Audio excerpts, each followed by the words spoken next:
Bună ziua și bine v-am găsit la o nouă rețetă pe acest canal. Astăzi vom face o negresă de post pufoasă și delicioasă, chiar dacă nu conține ouă, lapte și alte ingrediente de origine animală.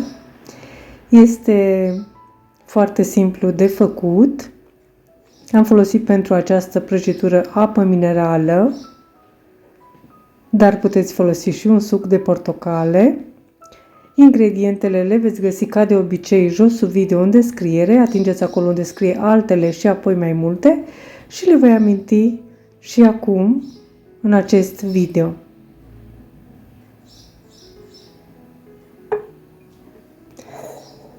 Într-un bol am adăugat 250 de ml de apă minerală carbogazoasă, dar așa cum am amintit puteți adăuga un suc de portocale proaspăt stors.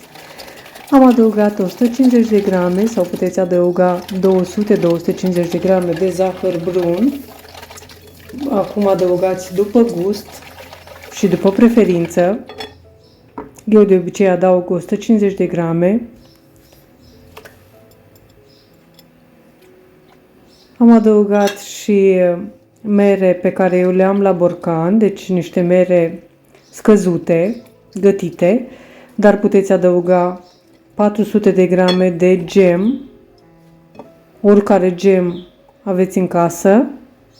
Eu am folosit aceste mere pe care le am la borcan pentru iarnă și sunt fără zahăr.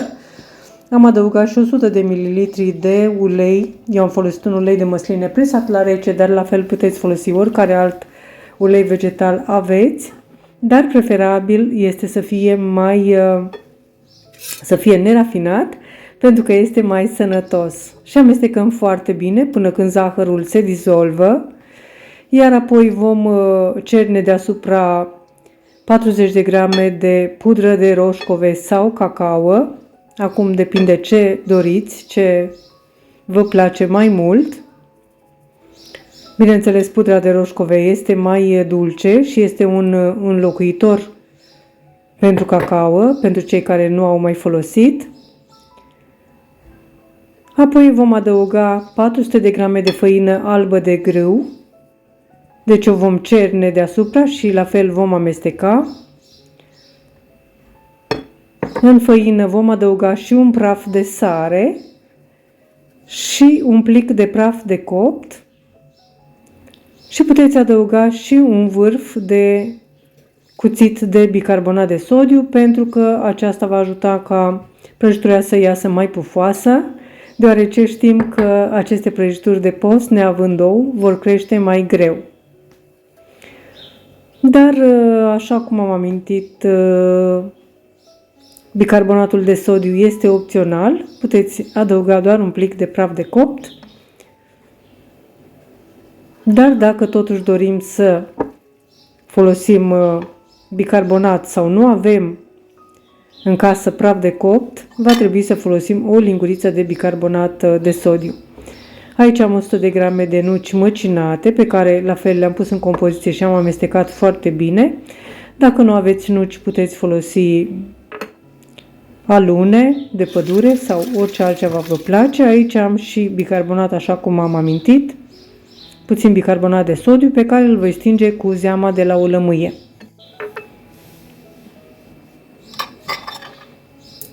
Am strecurat zeama de la lămâie printr-o sită ca să nu pun și sâmburi în această prăjitură.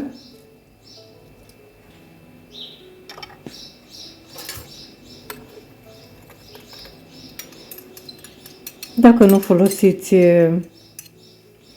bicarbonat, mai puteți adăuga 50 de ml de apă minerală carbogazoasă sau suc de portocale proaspăt stors. Puteți adăuga în plus, pentru ca prăjitura să nu iasă foarte uscată.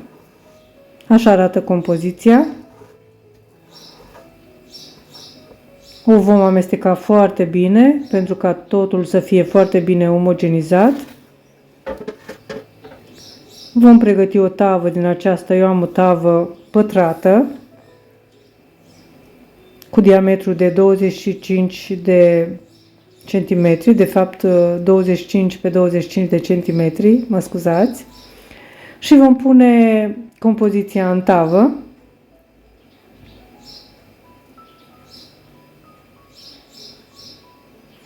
Iar apoi vom pune această tavă în cuptorul preîncălzit la 180 de grade pentru 40-45 de minute, acum depinde de cuptor, sau 30-35 de minute.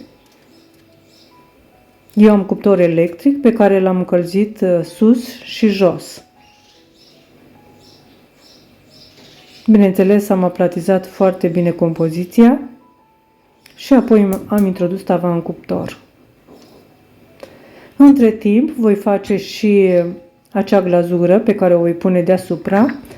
Deci am pus într-o tigaie antiaderentă sau puteți folosi un vas cu fondul mai gros. Am pus pe foc mediu 6 linguri de zahăr brun, 6 linguri de apă, 6 linguri de ulei. Am folosit la fel un ulei de măsline, dar puteți folosi de cocos. Și 3 linguri de cacao pe care am cernut-o, am amestecat foarte bine și am lăsat să fiarbă aproximativ 5 minute. Am scos între timp și prăjitura din cuptor și am turnat această glazură deasupra.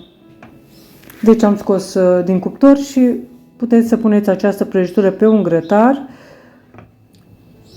ca această glazură, dacă cumva se scurge, să curgă pe acel grătar într-o tavă și să o puteți colecta. Când s-a răcit prăjitura, am tăiat-o în pătrate, așa cum se vede, și eu am decorat-o și cu puțin fistic tocat grosier, dar pasul acesta este opțional, sau puteți decora cu nuci tăiate sau cu migdale, cu ce vă place. Este o prăjitură pufoasă, delicioasă, foarte simplu de făcut, care se poate consuma în perioada postului, dar nu numai. Eu vă doresc poftă bună, vă mulțumesc pentru vizionare și vă aștept la o nouă rețetă data viitoare. Totodată vă rog, dacă doriți să mă susțineți pentru a continua, abonați-vă la acest canal pentru că este gratuit, lăsați un comentariu, apreciați acest videoclip dacă v-a plăcut și distribuiți rețetele dacă vă plac. La revedere! O zi bună! Și mulțumesc frumos pentru susținere, pentru că v-ați abonat, pentru că mă urmăriți, pentru că apreciați videoclipurile și pentru că lăsați de foarte multe ori un comentariu. O zi frumoasă!